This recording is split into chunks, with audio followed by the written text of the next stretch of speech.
my name's Rianna Charles. I am officially a principal costume standby. That's my title. But I'm transitioning into costume supervising, and that's for film and TV. Yep. And I'm Jodie-Simone Howe. I work as a principal costume standby as well.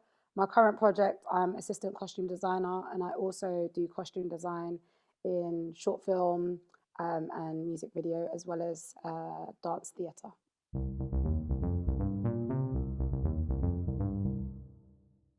Hi, and welcome to the VFX Artists Podcast. On today's episode, I have the co-founders of the Black Costume Network. During today's discussion, I'm looking to find out more about their journey to becoming costume designers and makers for the film and TV industry, as well as to understand more about their reasons behind creating the Black Costume Network. Let's find out.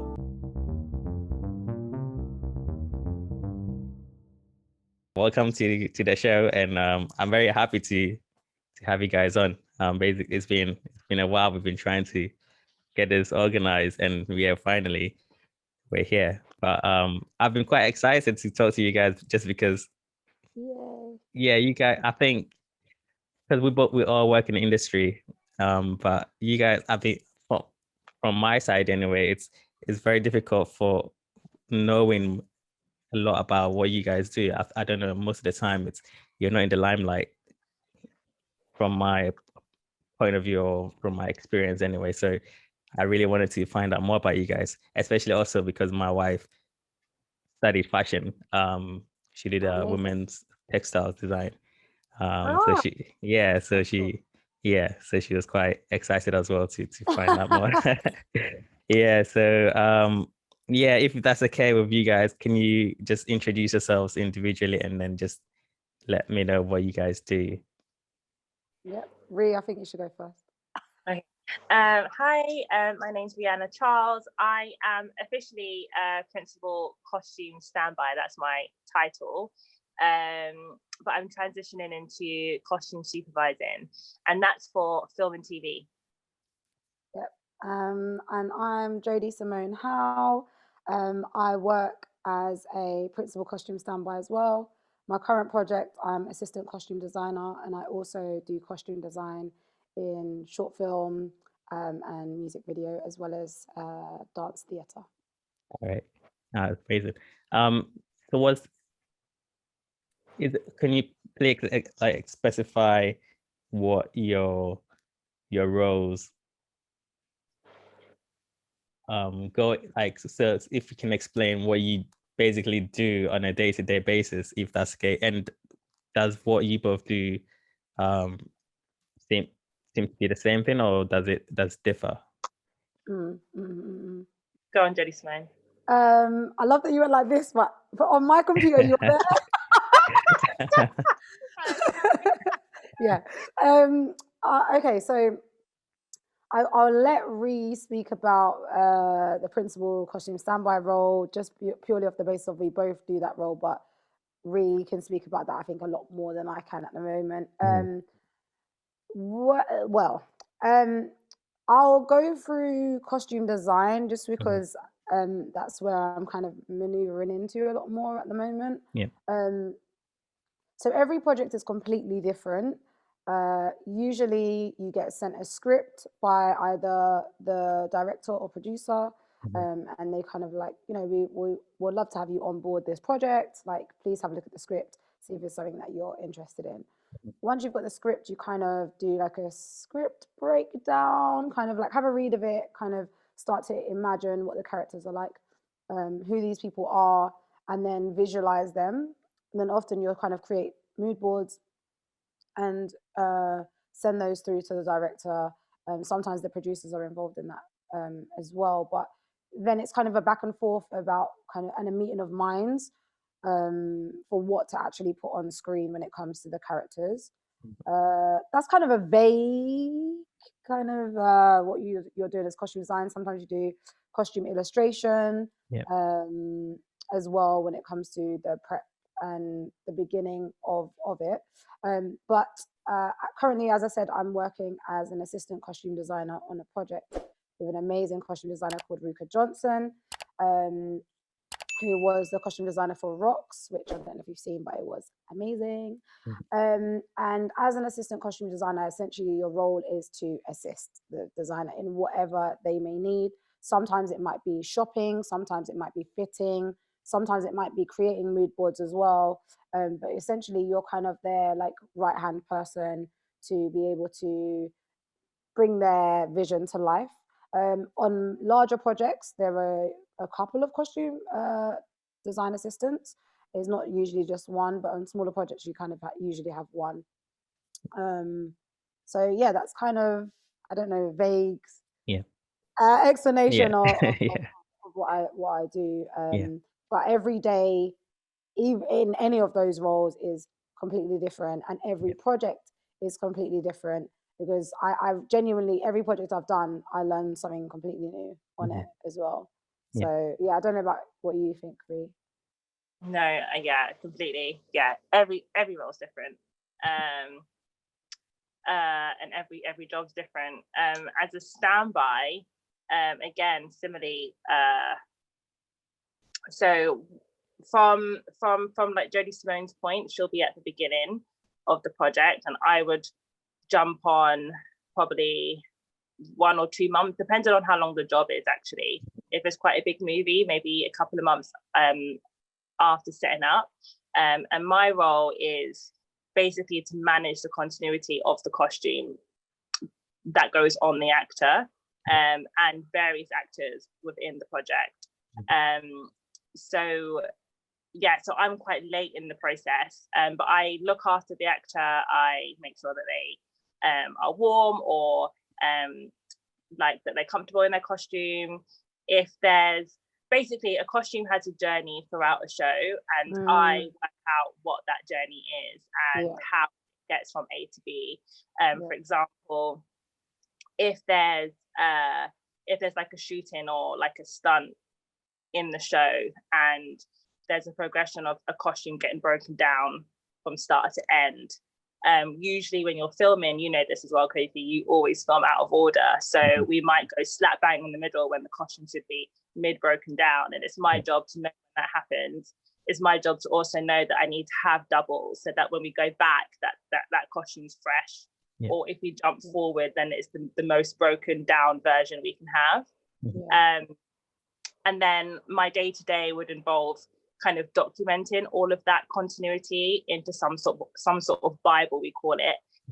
But have like sync on set that helps us do that, or we just use paper notes. And then there's a couple of standbys across the project, depending on the size as well. So currently there's four of us on this job that I'm on, and we all look after like specific cast members. Because it is quite an intense job, and each cast kind of needs their person.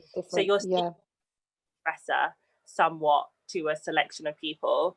But when you're on set as a standby, you are kind of the designer's eyes, because the designer can't always be there. So all of that conversation would have happened in prep anyway. But you know, the designer would give us the vision that they want, and we will try to make sure that we can fulfill that. Have I missed anything? That sounds great to me. So then when you're on set, you have to, you know, communicate with like sound, hair and makeup, props department, the ADs, the directors, to kind of like, so we've all got a vision, and we're trying to, you know, work a goal. So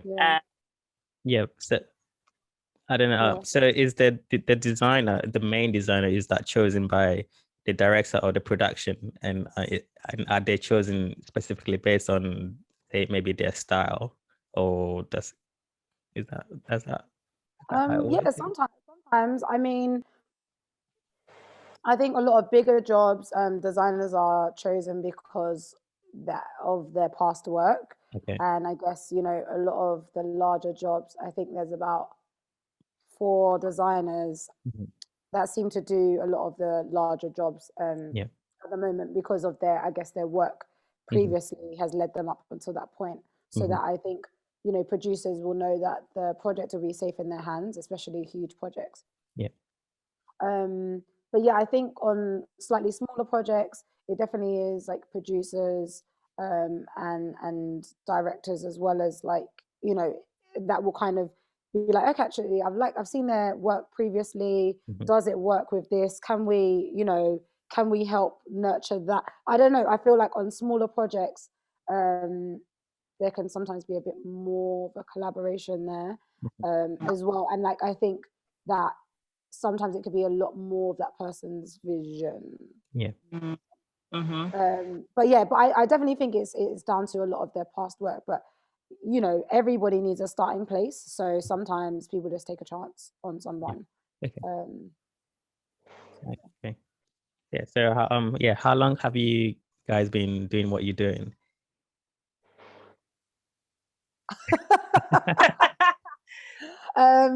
I have been doing this. Well, it's weird because I can't say I've been doing this for 8 years, but I've been working in costume about 8 years. Yeah. Yeah, since 2013.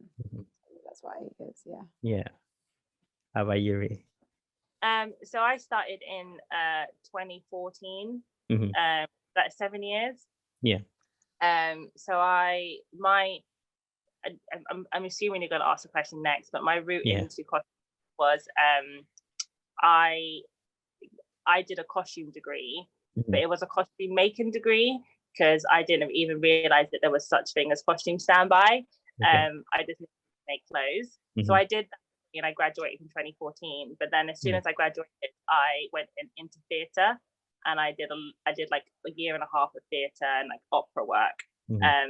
And then I went into TV. But actually, even before uni, I wanted to be a doctor. So I actually studied like chemistry, biology. Like I did some crazy shift into the crazy world, and I'm so happy I did. But yeah, my dream job was to always work on a job with kids, and I'm working on a job with kids now. Yeah. Wow.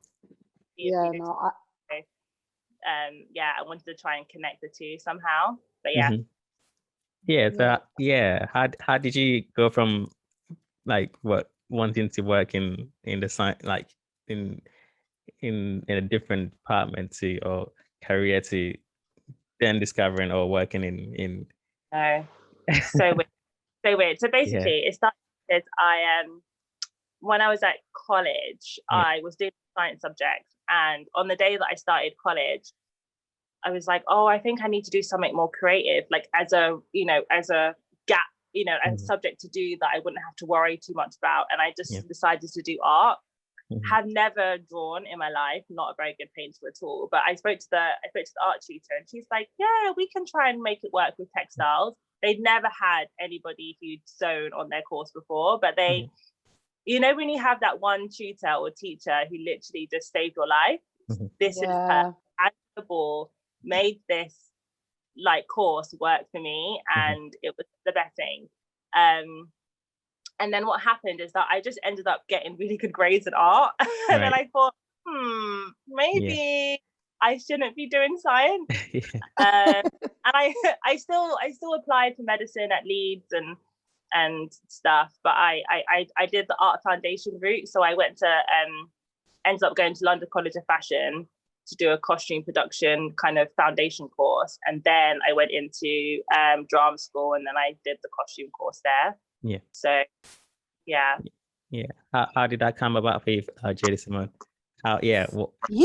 Mine was completely different again, but I feel like everybody's journey into costume is kind of not a straight line. But so my grandma taught me to sew like in my early teens, like and I kind of just took that and was like, oh, I'm just gonna run with it. So I just used to make presents for people or make clothes for friends and myself and just experiment. And I wouldn't call myself a seamstress or a tailor at all, but I was just kind of found this freedom in being able to sew what I wanted. Do you know what I mean? I'm like, okay. And then you kind of work out how clothing is put together as well if you experiment that way, and then you can use patterns to create. So I was doing that in my teens, but I was studying performing arts at college. And then after college, I wanted to be a TV presenter. So I went to uni to study television journalism. Okay. And while I was there, I was like, oh, it's kind of cool that I could do other things. So like I learned how to edit, direct, like, do you know what I mean? Like how things worked behind the scenes. And I was just like, actually, I feel like I like the behind the scenes as well. Like I know everybody sees me as a big character, but there was so much behind the scenes that I just like to know how things work. So when I left, I went straight into working in TV in production as a researcher. So I had a internship at RDF Television, which I worked there for a good couple of years.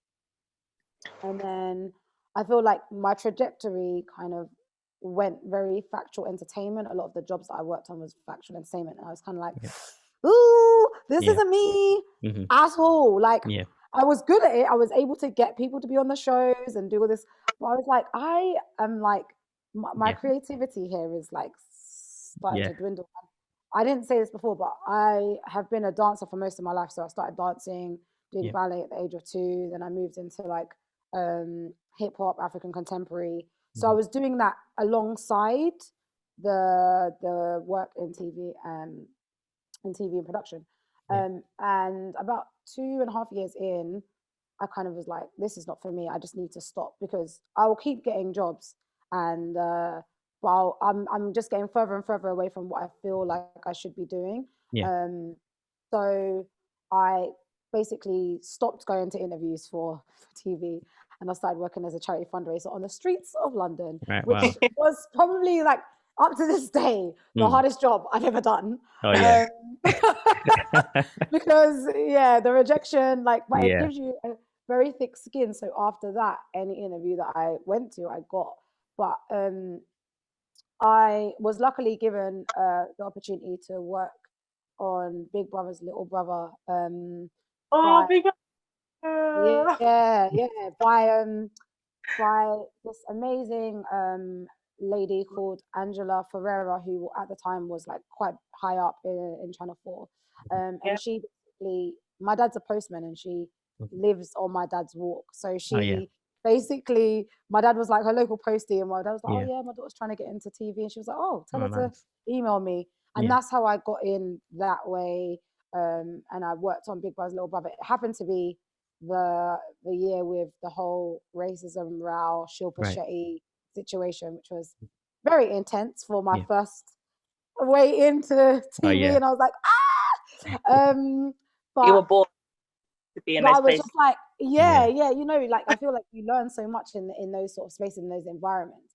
But again, I kind of was like, I don't think this is where I'm meant to be. So I was part of the Royal Television Society, and I used to get emails from them all the time. And there was one email that came through about creative arts in TV.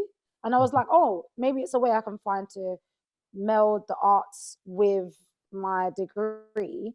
And I went to this event, and I met this amazing woman who worked in costume called Charmaine Parham. And she was the only other Black person in the room. And like, I think we kind of did the dance of like trying to not avoid each other, but like not immediately go to the other only Black person. So we kind of did this whole dance around the room, and then we ended up in the same queue to speak to a costume designer, actually. And at that point, I'd started making costumes for my friends in dance theatre, kind of using my skill set and helping people out there. So when I met her, she was just like, I'm transitioning from assisting into designing, and I need an assistant. And I was like, well, I would love to assist. And that is where that kind of started. So by that time, I was not doing researching anymore. I was kind of like just coasting, wasn't really sure what I wanted to do, but I really gravitated towards it. And we worked on like music videos together, and some short films and some commercials and stuff like that. And then it happened so that she was assisting on this huge TV show, and she was just like, do you want to come in as a daily? At that point, I had no idea what a daily was. I had just been assisting her, I was just like, okay. And she, you know, I built up a kit, like a standby kit, I guess, from working with her for about over a year. And then I just jumped on that job, and from there just continued really working in that costume department. Oh, wow. Very, Amazing. very like, Yeah. yes. Yeah. Wow. It feels, very like a journey, but which basically ties into my next question, because I was assuming there might be like a typical route to entry for your industry. Just like for mine, for example, I did computer animation at university, and then usually there's a sort of route to take. Like you start off as a runner, and then you'd work your way up as a runner, and then you work yourself into a department. Do you think both your journeys is similar to what people typically go through, or is there a set path to your department? So, do you think there's a set? Yeah. So, yes, I mean, there is a kind of an order to the madness. So we do have a trainee, and then we have like a costume assistant or a junior, and then you kind of step into standby, where you're probably more like a crowd standby, and then you go into principal standby, and then you would go into like truck supervising, and then costume supervising, and then you will step into like crowd supervising, and then you'll go into what Jodie-Simone does now, assistant designing, to then designer. But then that is just the route if you're going to be on set. Right. There is a whole other world of costume that we haven't even tapped into. There's the other people behind the scenes that really do a lot of what you see with the actual making of the costumes. Makers, breakdown, so costume breakdown, makers, tailors, like, you know, like jewelry makers, or fitters, like all those people which like actually do what we actually see.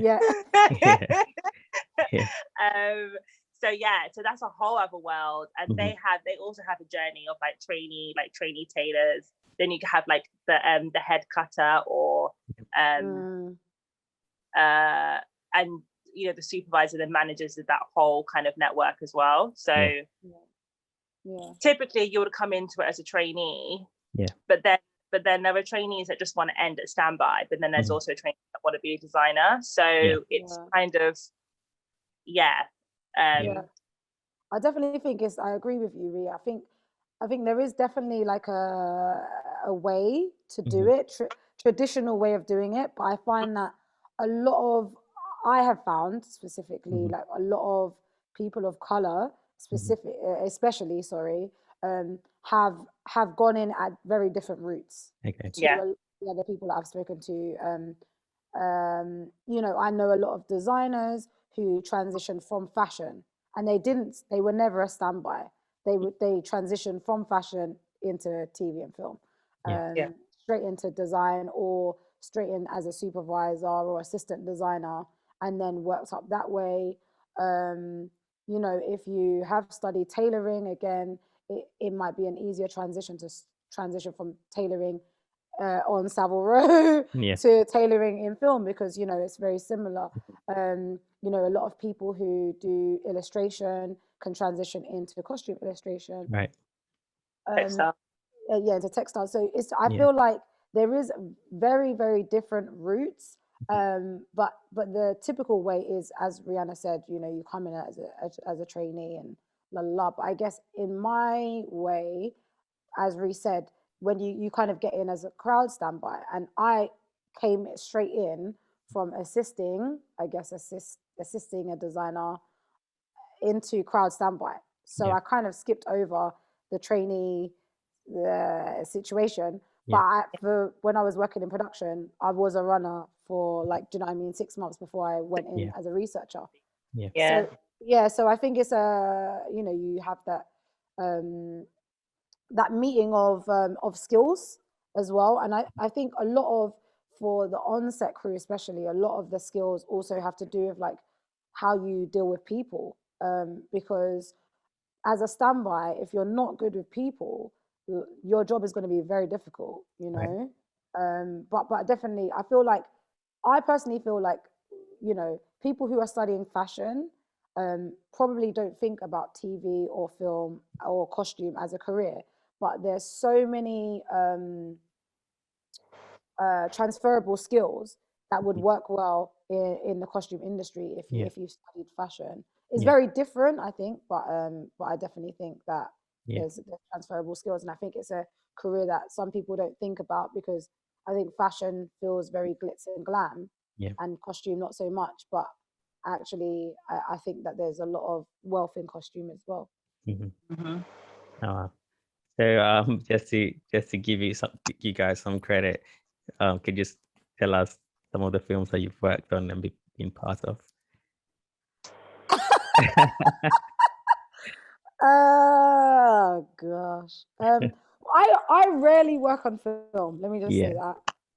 But I have worked on The Royals, Humans, I guess, Call the Midwife. I'm trying to think.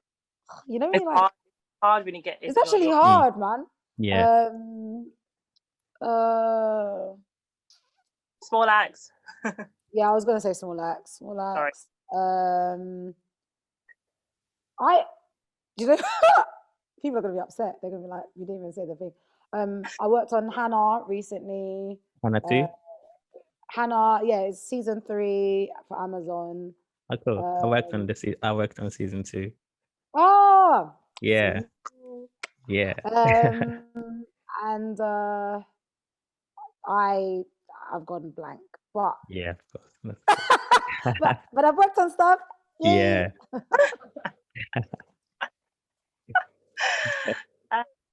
Go for it. Take over, please. It's hard. So actually, Jodie-Simone and I met on Called Midwife, but we actually knew each other through Instagram. It's the technology. Very weird. Our story is quite insane, actually. But so yeah, I've only just started working in film, but I want to go in between the two. Like, you can as a freelancer, so it's fab. Film is just sometimes a lot longer contract, so that's the only difference really. But I started off in TV, like soap TV, so I did like Emmerdale, Coronation Street, EastEnders, Holby City, that kind of world. And then I started doing a bit more drama, so I did I've done like DCI Banks, done all the crime stuff, done Informer, I've done oh my gosh, I told you. Oh my god. I'm like, just check the IMDb. Don't worry. Check the IMDb. DCI Banks, Unforgotten, that's the last one. Then I stepped into the Called Midwife world, How I Met Jodie-Simone, and I did that a couple of years in a row actually. Dabbled back into Emmerdale in between. Worked on Yardie, worked on Dunkirk, the Postcard Killings. I did like a day on Small Axe again with Jodie-Simone. I have worked, I did Fantastic Beasts last year during COVID. Currently filming a great Netflix musical, which I don't think I can say, but it'll be great. You worked on the Witches, which we both worked on. Oh yeah, God, yeah, I did the Witches. Thank you. It's crazy, isn't it? That's how you know when you just go from job to job. It's just organic. And then you meet great people, you know, and we've and then it just, I can remember the days when I first started out and I was like, am I gonna get my next job? And then suddenly it just seems to fall, like it just seems to come to you, which is great. Like really good. Yeah, definitely. Amazing. So I was gonna ask you guys, well, because it might vary for both of you. I was wondering, costumes for film versus TV, which you both prefer. But I guess you guys, like you said, you just don't really mind because you're switching between. For me, I don't mind. Yeah, I don't mind it. No, I don't. I think the only difference as a standby from film to TV is that TV is a lot more hands-on and you can get a lot involved. I feel like maybe you could be a bit more creative as a standby in TV because it's such a smaller team that the designer kind of needs your help in a way. And usually, because the team's so small, the designer or supervisor will pick a team that they really trust. So you get given that responsibility. Whereas a film is such a big team, you only really look after one or two people. That costume's already set. It kind of comes to you, and you can't really do much to it. If there's a problem with the costume, it goes back to the workroom. Whereas in TV, you'll be doing it. There's nobody else. So I think, it kind of depends on where you want to go with it and how involved you want to be. And in that sense, I think Jodie-Simone, I think it was similar. We like to be hands-on. Probably why we like standby as well. That people kind of hands-on, problem-solving kind of world. Definitely. Cool. Interesting. You've already touched on my next question, which is basically I was wondering when you are normally brought on a show and how long you usually stay on a show, but I guess that varies on film and TV. So, and you've already touched on that. So yeah, I think the next question was, how intense are your departments on a day-to-day basis? I kind of want to say very intense, especially in the beginning. In the beginning of a project, and right at the start when we first start filming, can be very intense. I just think our department can be very intense because you've always got to be on your A game, and I mean, we're also humans, and sometimes there's human error. Also, things happen on set, as Ree said. Like, I was on set on a show, and one of the characters walked out of the car and the whole back of his trousers split, right down. And, at that point, we were half an hour away from the base. So he needs to get changed and I need to sew up those trousers. And it's very intense because you're like, we've got like a schedule of things that we need to do today. People don't have time to be waiting an hour for you to do stuff. So, you need to be very quick, very hands-on. And I think that the costume department is always like working cyclically, if you know what I mean. So, as things are being filmed, other things are being prepared at the same time. So it's constantly moving like this. Then things go onto screen, other things are being prepared in the back. So like for me at the moment, we are this week going to be filming the specific big scene. But I'm already prepping the next week's one. So I think it's very cyclical, but very non-stop, I would say. I don't know what you think, Ree. No, I completely agree. I was also going to mention like how like the costume supervisor is kind of that person to kind of think 10 times ahead sometimes. So there's like a link, which I think is a supervisor, to kind of like remind the designer, okay, you need to be thinking about this now, you need to be shopping for this, but then also like saying to standby, you've got to worry about this today, but tomorrow you've got this big scene, so are you ready for that kind of thing. It is always intense. I think not trying to put other departments down, but I just feel like sometimes the ADs, they don't seem to schedule for mistakes or problems in the schedule on a day-to-day basis. I agree. I know that they're working on a hard schedule and it's all about money. It is like they need to get it done in the time. But if we just had, I think they try to cram so much in. And it can be stressful. And like, Jodie-Simone said, you need to be so good when you're a standby, like as in be prepared for those mess-ups and like, not get stressed. You'd like calm, have backup solutions, have a really good kit, have a good team, a supportive team as well, you know, like to help you. You just need to be really, it takes a certain person to be a standby, I think. And another thing to mention with our roles is that because we do checks before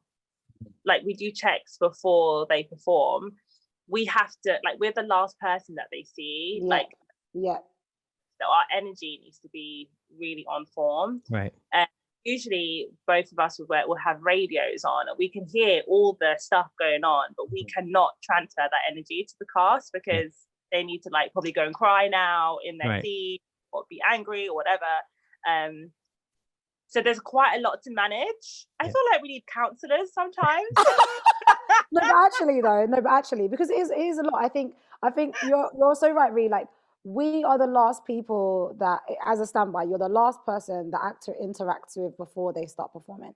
If you're like on edge and like, you know that all this stuff's happening, and you genuinely can't show that. You just have to be like calm, cool, collected. Because if you are on edge, they then become on edge, and they not to perform in the way that they need to. So it is that. But I definitely think, like, you know, exactly what you're saying, Ree, is like mental health is also very important, and you know, we have to remember that we are only human and we can only move so fast and do so much when we are working, you know, quite long hours and stuff like that. So it is, you know, amazing, and sometimes there's the glitz and glam, but we also need to bear that in mind, that we are also people. Of course, you know.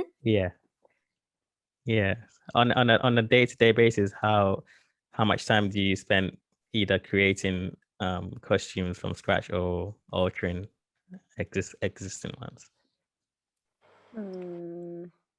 So, like, depending on the size of the film or the TV show, like with this film I'm on now, a lot of it is being made. They've been on it for like 5 months before I even started. But we do have places like hiring costume houses, and designers use them a lot. Jodie-Simone could talk more about that as well. But like, we do try and use what's already out there. One, because of like money and budget, but two, so that we could be resourceful, like, and save the environment somehow. We're trying. But when things are really, really creative and we just can't find it anywhere, then you have to pay someone to make it. And then we do on bigger shows, you do have an alteration department that you know, so those things that come from costumes that come from hiring companies, we can make it fit, you know, certain cast members and stuff. And I think we usually get more hired costumes for crowd, I feel. And then some designers also shop in charity shops as well, just to try and make things look worn. You might as well just go and buy it from a charity shop, because that's the beauty of costume. That's what makes us different to fashion, because it is really like, it is on a person. It's real. It's been it's supposed to be in somebody's cupboard for years, you know. So, but I think Jodie-Simone could talk more about that anyway, because she's. I mean, I think for me, I can speak a little bit from my design experience, I guess. Which, as I said, has only been over the past maybe 2 years-ish. But for me, the different projects, so when I worked in theatre, dance theatre specifically, I made a lot of those costumes from scratch. One of the first things I ever worked on, I made a complete mirror suit, which was crazy because I hadn't had the experience to kind of plan it out. But it was one of those things where, you know, you have no choice to, because you can't buy that in the shop. If somebody says, we want a mirror suit because we're going to do a light show, a laser light show, and we want the lights to bounce off this costume, you can't just go to H&M.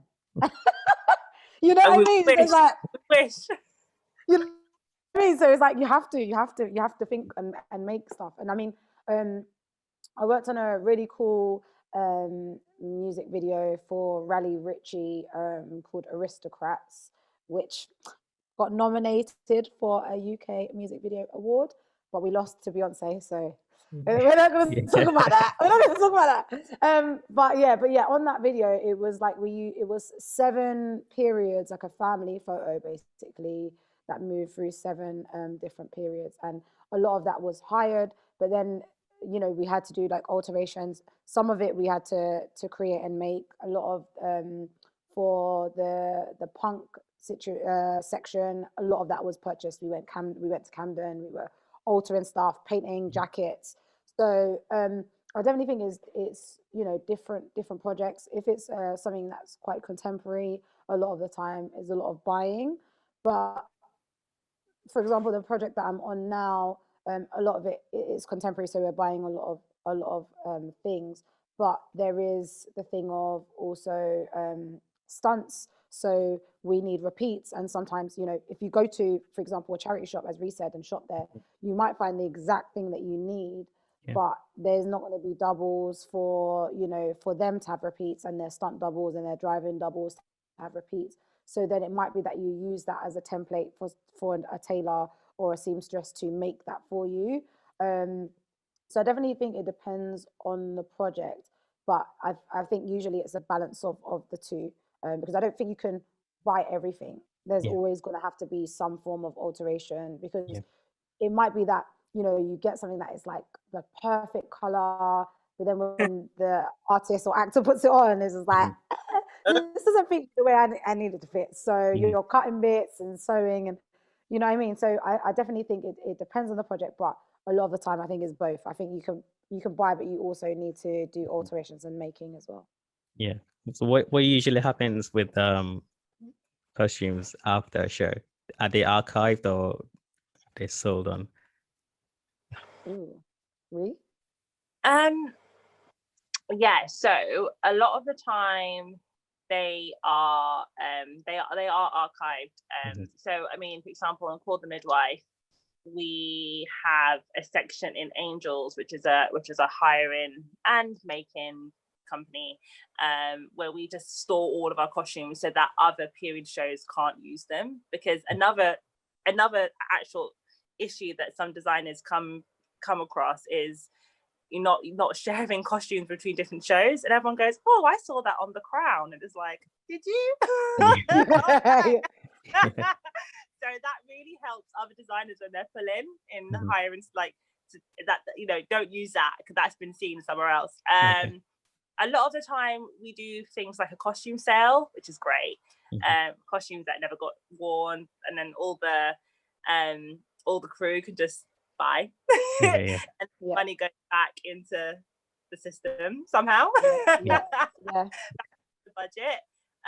Also cast members, like, they actually like to buy some of their stuff, or some designers gift it as well, like especially if there's doubles and there's multiples, you might as well give them away. But yeah, in answer to the question, there's a lot of costumes in storage, basically. I think they embargo a lot of costumes stay in embargo for a certain period of time, and then after that I think then they can release them. It's sometimes it's a couple of years, but I mean, for me, when as I said, I've been working on a lot of like short films and stuff recently. I do try to hold on to things until the film is out, just in case they need to do pickups and stuff like that, which is currently happening to me at the moment. One of the short films I worked on needs to have a pickup day, and one of the jackets was a personal item. It was my own personal jacket that I used. It's in Berlin. It's in Berlin currently, so that's fun. So I've got to try and get it back for the pickup days, but we haven't. It's confirmed pickup day is happening, so you never know. It might not be for a good couple months, but I need to get it back to London. And just everybody pray for me, because that jacket is a one of a one of a one. So but like, even like this that I'm wearing, this robe that I'm wearing, I got off a t-shirt I worked on. When I was working on Small Acts, we did a costume sale as well, and I got loads of really cool 1970s pieces that you just wouldn't find anywhere else. So yeah, but I do think costume sales are amazing, because otherwise a lot of it, we give a lot to charity as well. If it's just stuff that we won't need that was used on crowd, that often can go to charity shops. But I think costume sales are great, but a lot of it gets embargoed for a good while. Especially moving if it's a TV show that moves through different seasons as well. So for example, say you finish on season 2, a lot of that stuff has to get put on hold, because if there's a 3rd season, they might need some of that same costume, or so that's kind of kept until, you know, the end of the 3rd season, and then maybe what was used for the 2nd season can then go. Exactly. Sure. Okay. In terms of diversification, how diversified is your industry or department? Either. I will say not very. Right. I mean, in terms of like race and sex. Yeah, I mean, one thing I will say is that our department is heavily female dominated, which I guess in some ways, in a lot of ways, doesn't work to our best interest, because I think a lot of the female dominated and led departments aren't taken, this is my personal opinion, as importantly or seriously as other departments can be on set. So that's us and hair and makeup, I think a lot of the time aren't given a lot of more consideration than other departments. But that's just me. Some people may not agree with that, but in terms of diversity, in terms of female to male, we have a lot of females in our department, although there are males as well. So if you're a man that would like to do costume, come on board. But in terms of diversity, in terms of ethnically diverse, I think the department is lacking across the board. I would say I've worked on a lot of teams that I've been the only diverse person, or one of 2. I just don't think that there's a lot of us in our industry. However, obviously, as you know, like, we started the Black Costume Network, so now we're able to see, you know, that there's at least 100. I would say got 90 people in the Black Costume Network. But I'd say there's probably at least 100 people that work in the UK TV and film industry that are Black and mixed race. And I mean, I know quite a few people from Asian backgrounds as well, but it's very, very few and far between. That's just my honest opinion. I don't know about you, what you think, Ree? No, yeah, I agree. It is which is why the Black Costume Network was formed. Like, find each other, literally. But it might be the best time for me to ask you about what the Black Costume Network is about, and why you felt the need to create it, actually. I mean,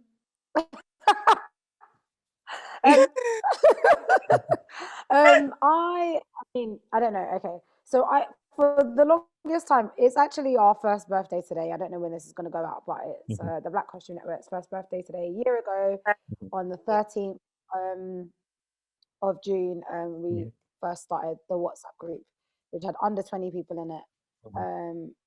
Because at the time we didn't really know many other Black or mixed race people that worked in the costume department. Now, the reason why it was initially created as a safer space for us to kind of let out our thoughts and feelings about what was happening in the world, because when we started it was in the kind of height of the Black Lives Matter movement and what happened with George Floyd, as well as you know, the pandemic shutting down our industry, basically. So for a while, I'd kind of spoken to who I'm working with at the moment, about, you know, we were thinking, how should we like meet up with some of the other Black people we know in costume, just to kind of talk about our experiences.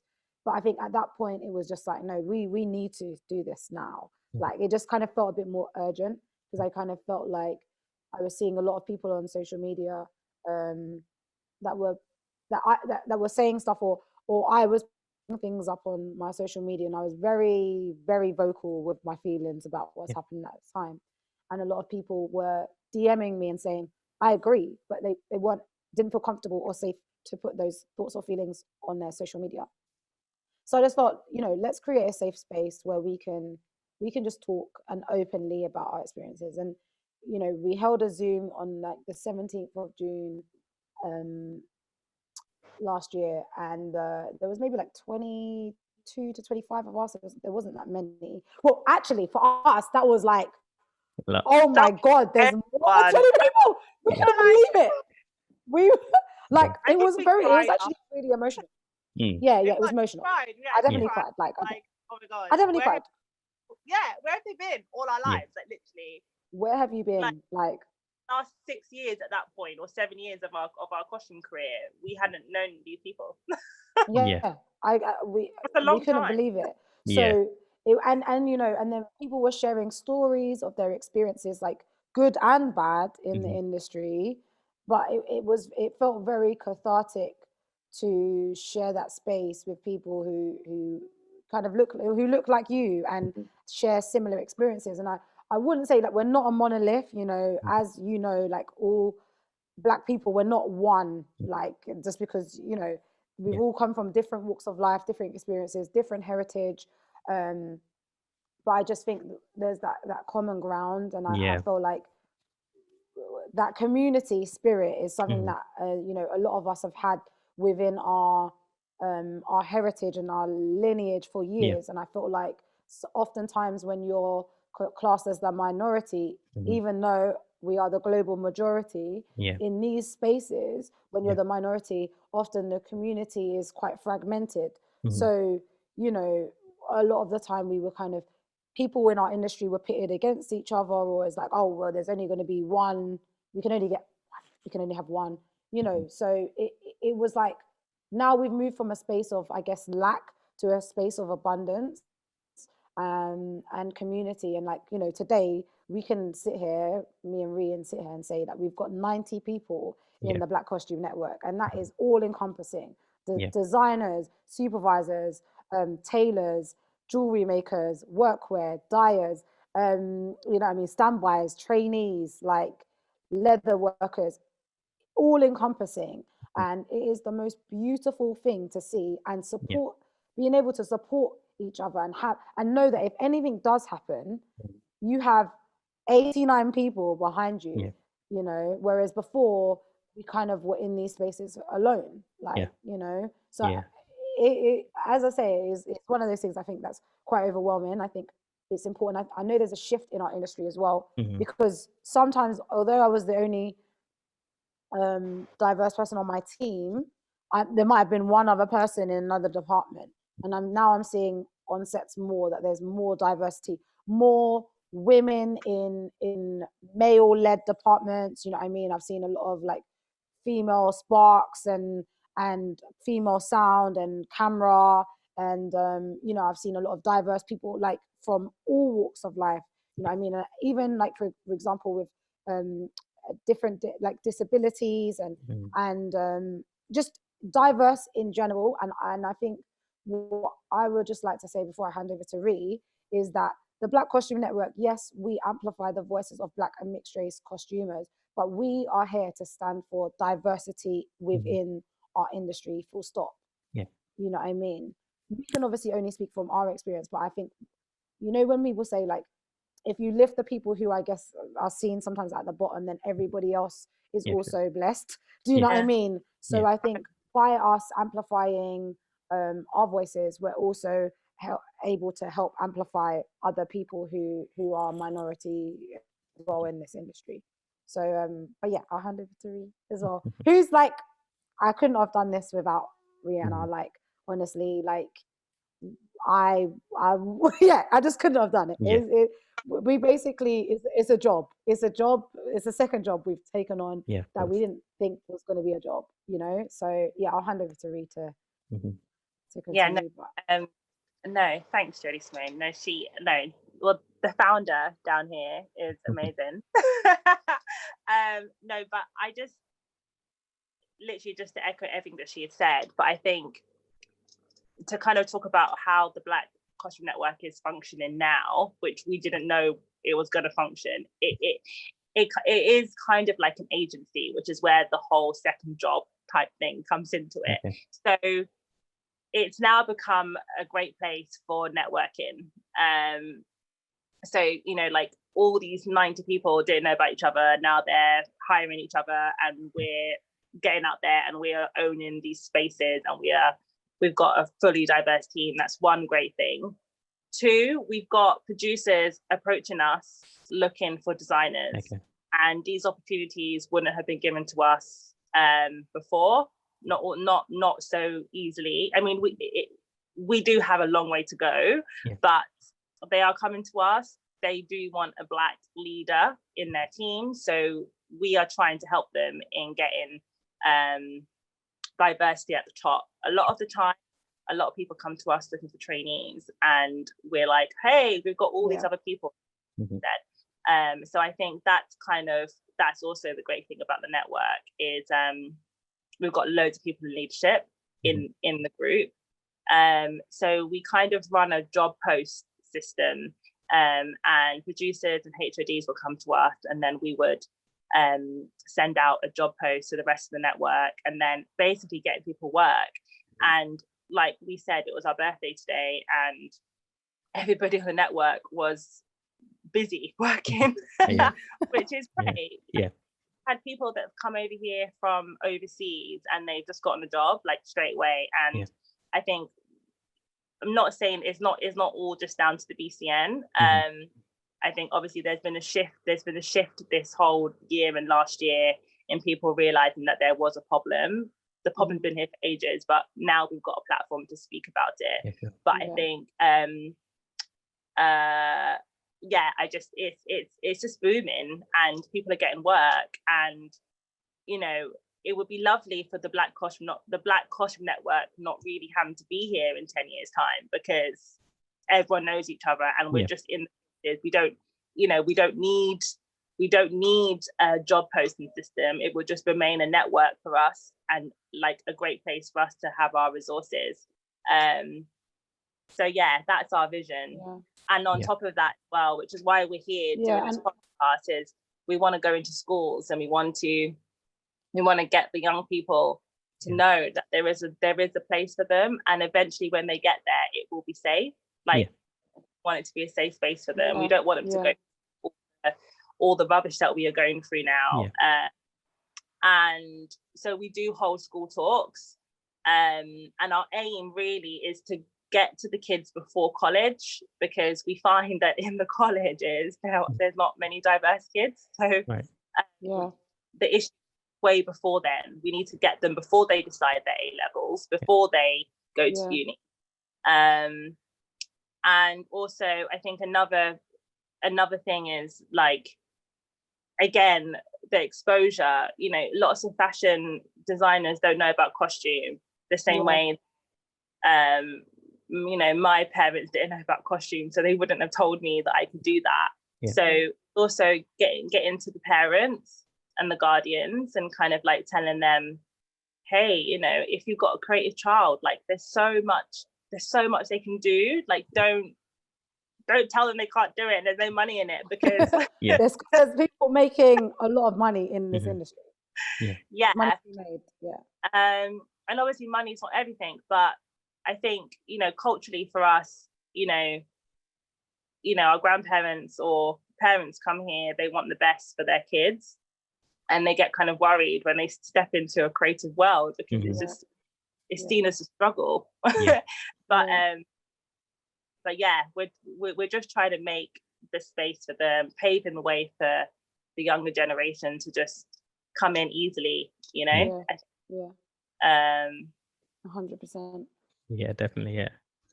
I wish my wife was here, because she also has a similar story where she's from the Asian community, but she's also has a story where her parents or her mom didn't want her to pursue her fashion degree, because they deemed it as not viable in the future. But hard. And I get it. Like I said, you know, you've come here and you want your kids to do really well, and it's like you just push them into like accounting or doctor or lawyer and nursing, yeah. You know, and there's a whole world out here, you know, that is great. And also, like, you know, just thinking about all the other departments, not just costume, like sound, for example. People could be really good at music and they can tap into sound in film and TV, but they don't know about it. So you know, these podcasts are great, you know, for kind of see, and even what you're doing, like for example, even you, do you know what I mean? It's like for people to be able to see you in this industry as well. I think it's really, really important. Like, representation is everything, man. Yeah, exactly. Yeah, I mean, I can attest because it's also similar in my industry, and a lot of these days I'm just literally speaking to people or coming across people, and we're on LinkedIn DMs and literally just sharing profiles of people that look like us, and it's like it's just the representation that makes everything so worth it. It's just seeing someone that looks like you, and it's just 100%. And I think like kind of piggybacking off what Ree said as well, is that we've started doing, you know, trainee workshops as well within the network, so that when people are coming in at entry level, they have a base level of knowledge about what is expected of them, what they should have in their kits, and also to just let them know that they're being supported, because it can often, as you said, is often difficult just getting your foot in the door. So if your foot's in, now how do you stay in the industry? Because I think a lot of the time, because our industry hasn't been diverse or hasn't been safe in at certain times, people leave the industry.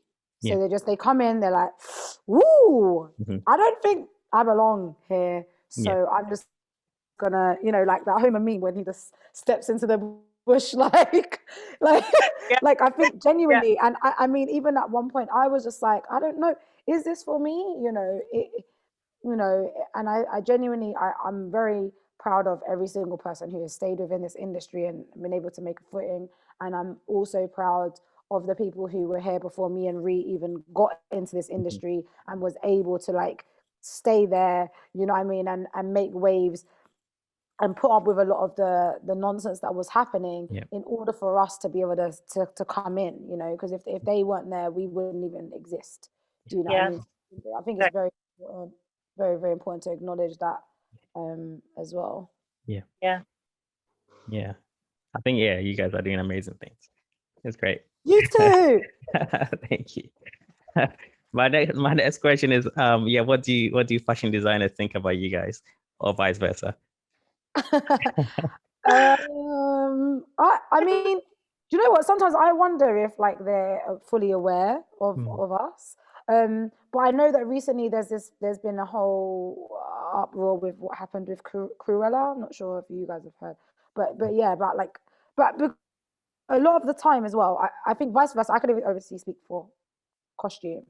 A lot of the time, we are designing, and sometimes it is fashion. We are giving you looks, like, do you know what I mean? And I think oftentimes people don't hold costume up in as high as esteem as you would like a fashion designer or a fashion brand. But I think, you know, what has been seen with Cruella is that like there's a lot of amazing fashion looks there, which was created by a costume designer. So I think there is a lot of transferable skills, and I think actually we should look at each other as like kind of like cousins, and it's just being like, you know, there are people who transition from fashion into costume. There's not many who transition the other way around, I find, necessarily. But I believe that there's so many transferable skills, and I think there's so many similarities there in terms of the creativity that actually there shouldn't be any animosity there at all. It should just be like, oh, I see what you're doing, because we have to be able to appreciate it. A lot of the time on mood boards, like, you know, we put fashion on our mood boards when we're building a character. You know, we're putting fashion brands, and we're putting, you know what I mean, we're not just pulling from real life people and images from books and photography. We're also pulling from fashion magazines as well, and things like that, to build on the characters. So Yeah. and a lot of the time we incorporate high-end brands into what we do as well. So yeah, I don't know, Ree, what do you think?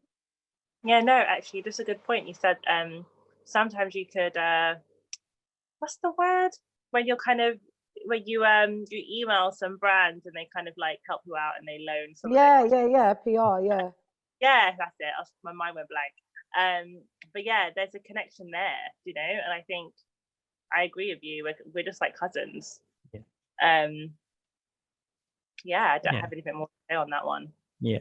So would you say you'd be, if you chose to, would you be able to transition into fashion, or would you want to in the first place, do you think?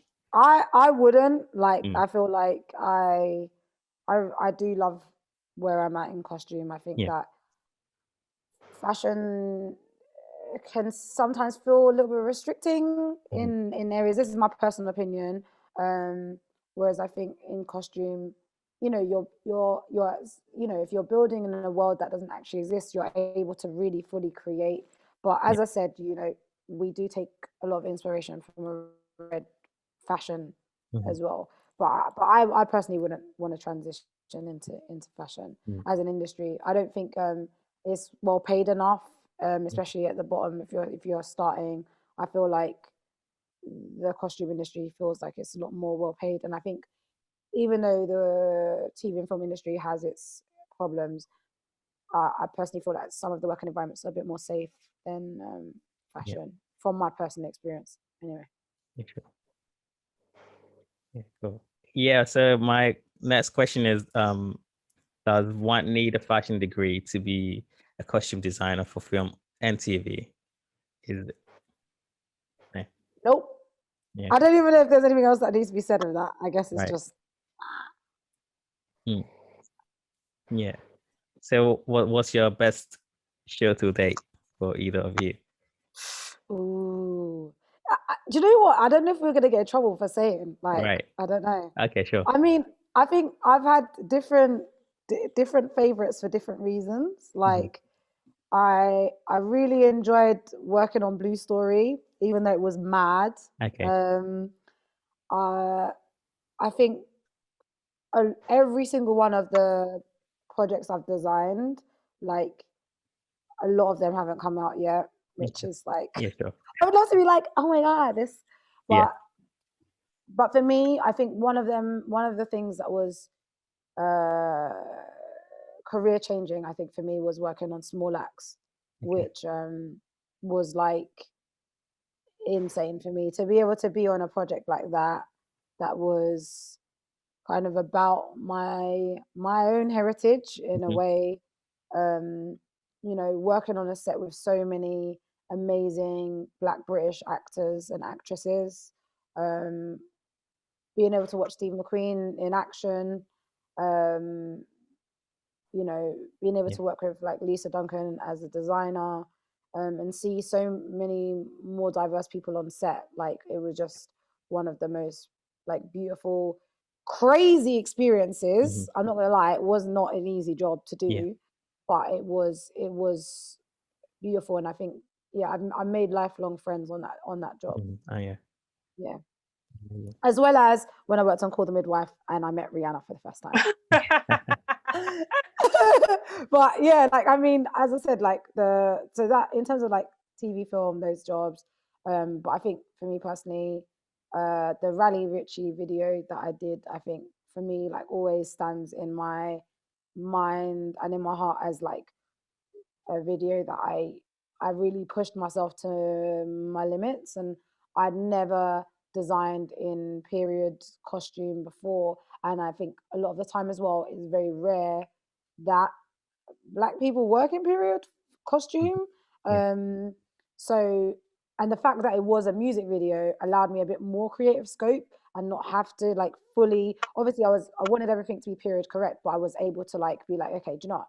I'm going to put this woman in a men's jacket and I'm going to put a belt around it, and I'm going to give her a handbag where she may not have had. Do you know what I mean? I was able to really explore within those periods, and I'm very grateful for that project. So I think for me, definitely like Small Axe and Aristocrats for me have been like the two really important jobs I've worked on. Yeah. How about you, Ree? Ree? So I think for me, I think there's a reason why I did it 2 years in a row would have to be Call the Midwife. Now, the costume team were just incredible. It's like a great group of women. And because the job is such a long job, it's like 10 months, you end up getting really involved with your team. I think Jodie-Simone can agree with me on this. And so we all had a lot of stuff going on in our lives at the time. And I think it was a very beautiful to have a team that can really support you through those hard times. But also the script on Call the Midwife is really like heart-wrenching. And it just reminds you of how amazing women are. And it's just got a beautiful script. And so I loved working on it. And it's a mad job because the hours are like probably the longest job. Because they do like 8 to 8 filming. But it was so worth it. Yeah. So I think that's my highlight. And then my second would be the job that I'm on now, only because there's loads of kids involved. But let's see how that ends. But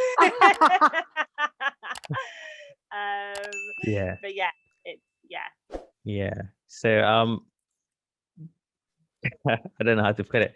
I'm just wondering, have you had any worst days on set? Basically, of course, because being freelancers, especially for me as well, there are certain days where I may have a crazy shot, for example, especially because being a freelancer, you're given the craziest and most difficult shots to do. And you might find yourself struggling to work on a shot. And then you just stress so much. So do you guys go through moments where you may, for example, have a day where you're tasked to do something where you may be struggling to do it, or trying to bring it to fruition? Do you go through periods like that, or would you say not as much? Are you pointing at me, Ree?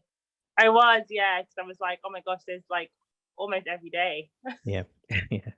I think every day there's something else stressful. Every day there's something that we get faced with. Yeah. I think the more experience you have, the more you kind of go, it's fine. It's not the end of the world. And I think that's what I've learned over my career, is like, there's certain things that I'm really not worried about. So, for example, I had a moment in a film where one of the girls had lost her earrings, and it was vintage, and we didn't have a double. And before, I would have been stressing, I would have told everybody, but I knew that in that angle that we would film in, like we were on her at that point, we wouldn't have seen the other earring that was missing. And that all comes with experience. Like I just know that they were going to cut it in a certain way that it wouldn't really matter too tough, until I found that earring. Oh my God, I had everyone looking for that earring, and we found it in the snow outside. But like, that's a very stressful moment, because we had a whole 6 months left to film this scene, and her earring was missing. So, but then again, with experience, I was like, okay, what can I get away with? I just kept swapping the earring round, depending on which way we were, until I found it. That's just an example of like things that go missing all the time. Cast always forget things as well, like all the time, like all the time. So we are like childminders to some of the cast. So sometimes they forget things, and it's like an hour's drive to location. You're like, where's your gloves? We need the gloves. Like stuff like that, and you have to think on the spot. I think it's every day. There's something.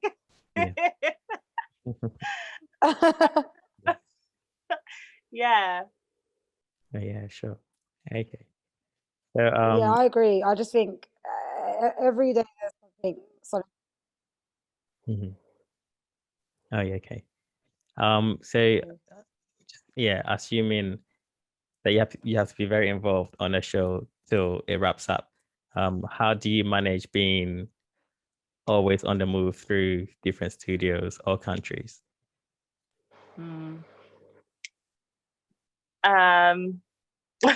Jodie-Simone, she's I'm like, I guess I could speak about countries because like, I mean, this is my first time working abroad, and I guess I basically packed my whole life up essentially because I was like, I'm going to be here for 6 months. But I think it's just, it's a job, that it's going to end, like you're not going to be there forever, so there's that. But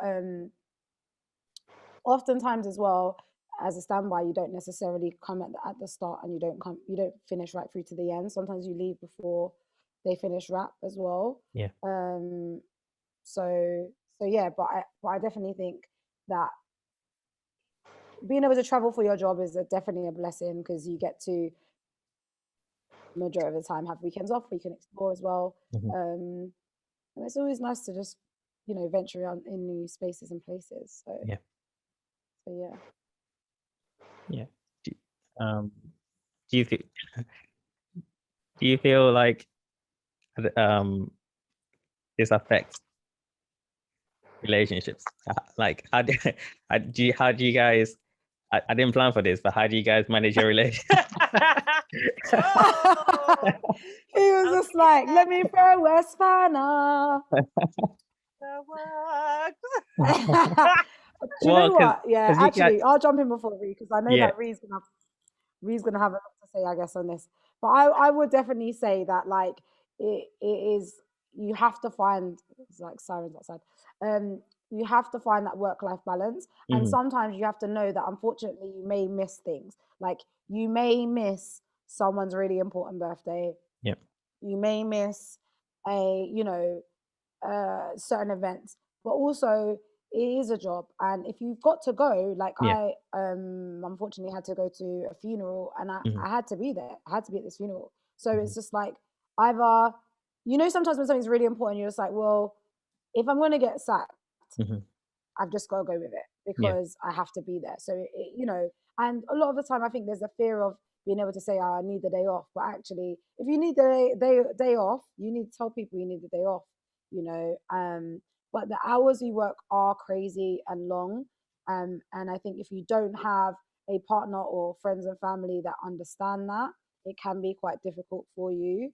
But there's definitely a way to balance it. But I think you need to be conscious of it, because we do work such long hours. And I know for, like, we don't have children ourselves, but I know for a lot of parents that work in our industry, they have to juggle and balance, and sometimes it can be really difficult. Like, I've seen it be quite hard for mums to step away from their children to work on a job for a good couple of months, or work away for a little while.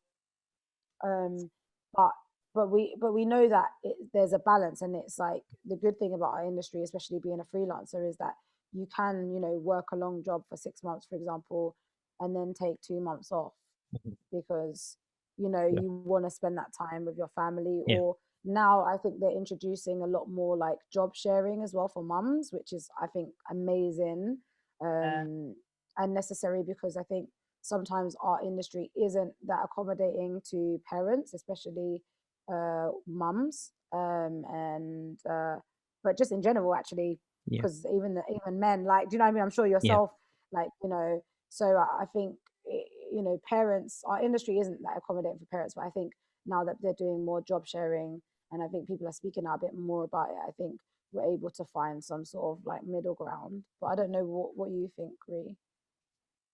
Yeah, do you know what? I wasn't actually going to say much more. I think I was going to mention that since COVID, especially, the film industry have noticed the effect of the hours and the effect that it's having on their crew.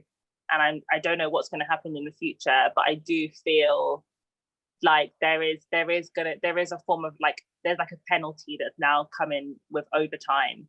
So I think that they will probably start reducing the hours so that we can have more of an evening at home with our family. And I think if that's the route that they're going to try and go down, hopefully, then it will be better for all of us. But I think they've sussed that since COVID, and I think crew have also sussed that as well, that like being at home is much better for the body, for you know, for your energy. But in terms of relationships,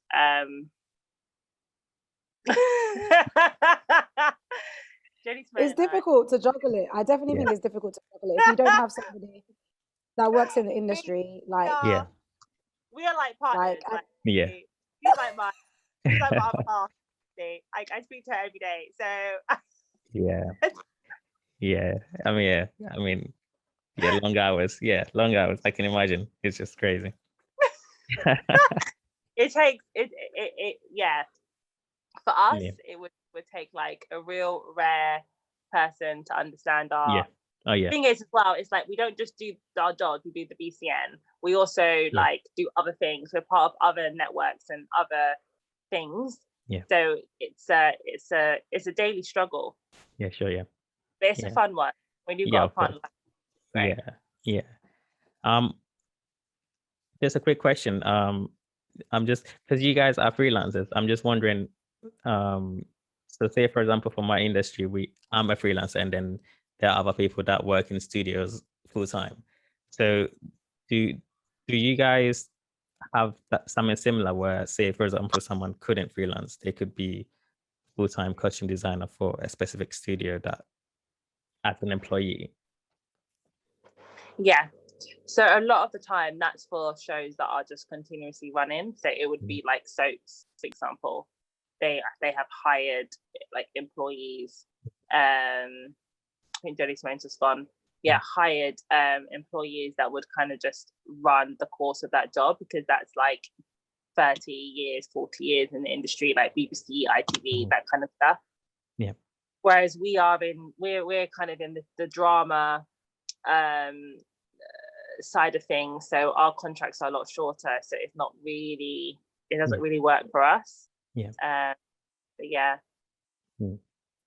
So my last few questions: what do you typically dwell on when you're deciding whether to accept a contract on a show or decline? And does it matter what the show is about? I mean, I think before, when I first got into the industry, I was just like, I just need to take any job, because if I don't take a job, then my CV is going to be bare and I'm not going to work in this industry.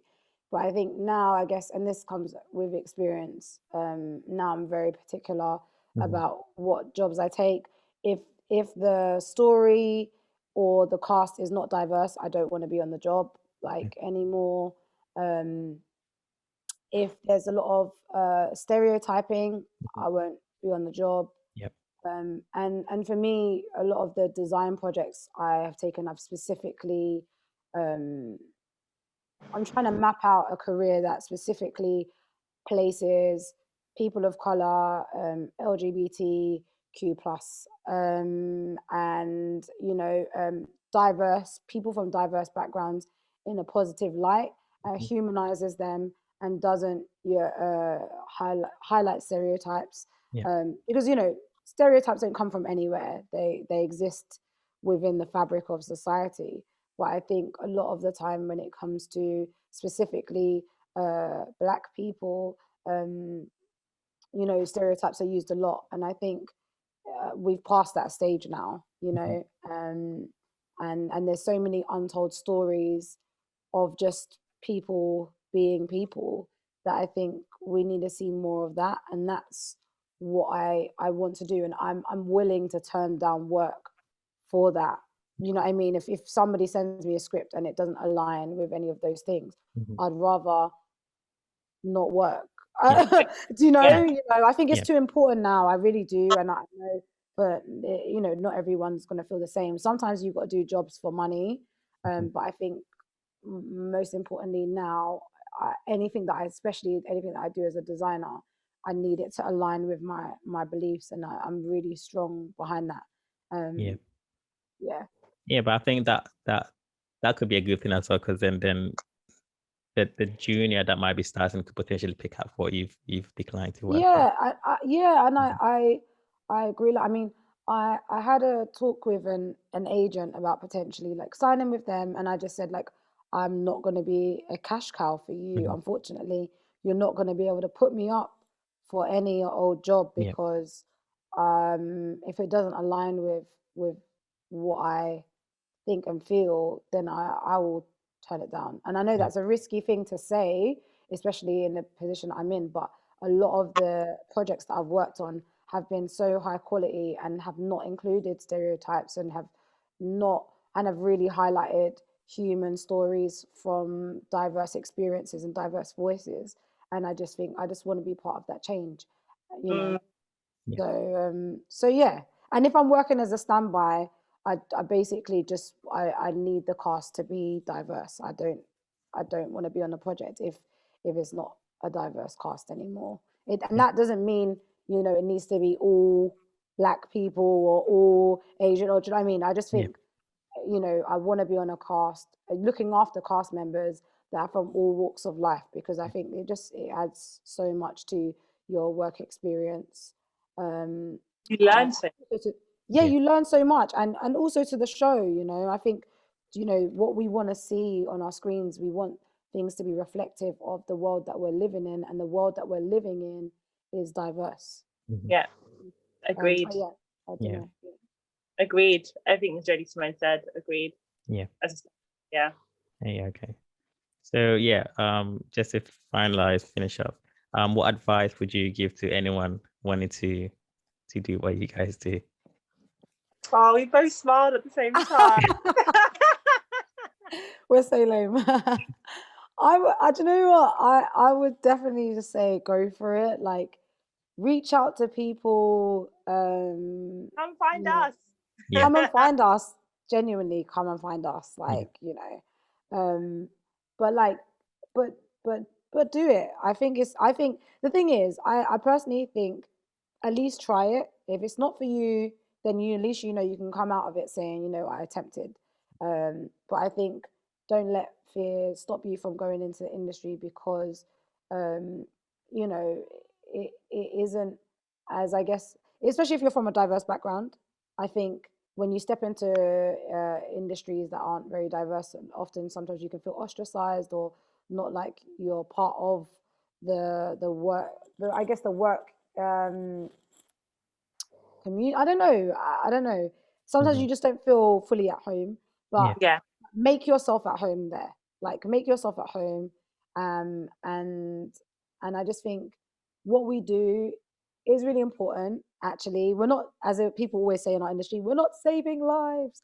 We might not be saving lives, but in the grand scheme of things, we're working in the entertainment industry. And, you know, that actually, when you look at what happened in lockdown, did save a lot of people, because, you know, people were watching streaming services more than ever before. They were, you know what I mean, creating. And people learn from what they see, and so we want to make sure that what they're watching is like good. Because they're just, some people don't watch the news basically, and they just watch TV or film. So it's important that what's going out into people's minds is, you know. But definitely I would say just actually do it. Like, just do it, and step out, regardless if you are fearful.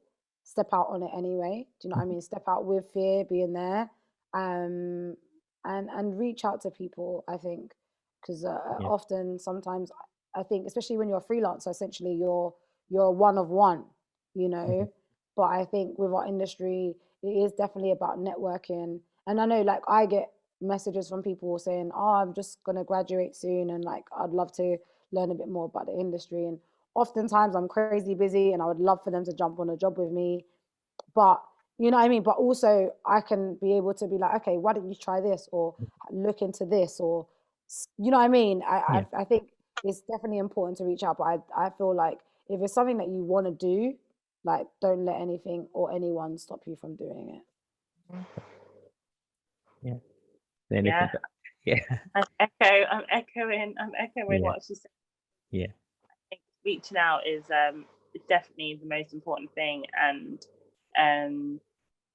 asking all the questions you can to people like us, people who are, you know, just use all of those resources that you have. I don't know what else. Like, go. I'll say go for it. Of course. Yeah. So how can people find or contact the Black Costumes Network? Ooh, you can reach us on Instagram at the Black Costume Network. You can email us, the Black Costume Network at gmail.com. Our website will be up and running very shortly, which will be the Black Costume Network.com. But at the moment, it's a work in progress. But yeah, even on our Instagram, like we're currently working on the back end of that to make it a bit more prominent and relevant.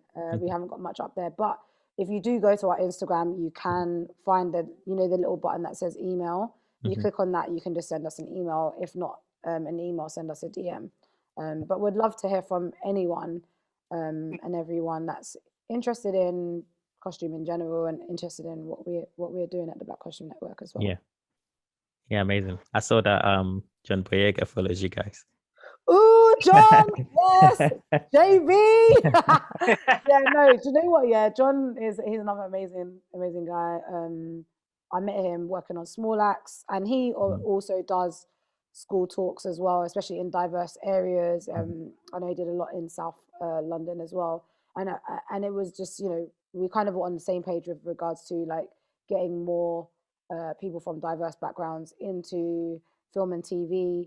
And I know obviously he's speaking as an actor and producer, director as well. I think he does a lot more of that as well. But he said he really wants people to know about all different areas and departments. And I'm sure like people like the Black Sound Society, which started up by Ron. Like there's things happening, and I think the plan is to eventually collaborate on this and allow people to really really see us. But yeah, he when I told him about the Black Costume Network, he was gassed.